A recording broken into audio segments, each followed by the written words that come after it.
মোৰ নাম প্ৰিয়ংকা সোণাৰী হয় আৰু উদমাৰী সামগ্ৰী সমষ্টিৰ উদমাৰী বহু ভিতৰুৱা অঞ্চল হয় আপুনি যিয়ে অধ্যক্ষিত লোক কিমান মই 88 ৰেংক পাইছো একাউণ্টছ অফিচাৰত হয় এবাৰ আপোনাৰ ফাৰ্ষ্ট টাইম আছিল হয় কেনে ধৰণে আছিলে প্ৰিপাৰেচনটো আপুনি কৰিছিল মই প্ৰিপাৰেচন এবছৰৰ পৰা কৰি আছো লাষ্ট ইয়াৰৰ পৰা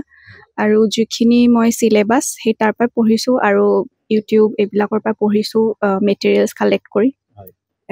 সদায় পঢ়িছিলো মানে সেইকাৰণে আৰু আপোনাৰ যিটো একাডেমিক লাইনত সেইখিনি আপুনি কৰিছিল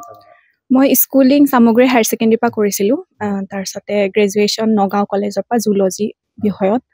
আৰু মাষ্টাৰ্ছ USTM পৰা তাৰপিছত BEdও কৰিছো আগতে পঢ়ি থকা সময়তো ভাবা নাছিলো কিন্তু যেতিয়া APSC প্ৰসেসটো ট্ৰান্সপাৰেন্ট হৈছে এই কেই বছৰৰ পৰা আমাৰ মানে লগৰো বহুতেই পোৱা দেখিছো তেতিয়া এটা বিশ্বাস আহিল যে মইও ট্ৰাই কৰিলে পাৰিম তেতিয়াৰ পৰাই প্ৰিপাৰেচন কৰিছো মানে সেই ক্ষেত্ৰত আগ্ৰহটো বাঢ়ি গৈছে হয় হয় হয় লগৰখিনিক দেখিও আৰু ওচৰৰ দেখিও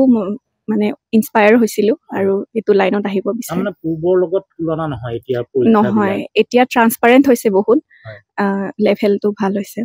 আপোনাৰ এই ক্ষেত্ৰত ধৰক কাৰবাৰটো অকমান অনুপ্ৰেৰণা লাগে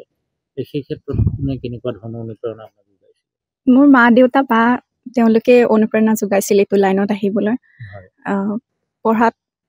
সেইখিনি যিমানখিনি হেল্প লাগে কৰিছিল সব ফালৰ পৰাই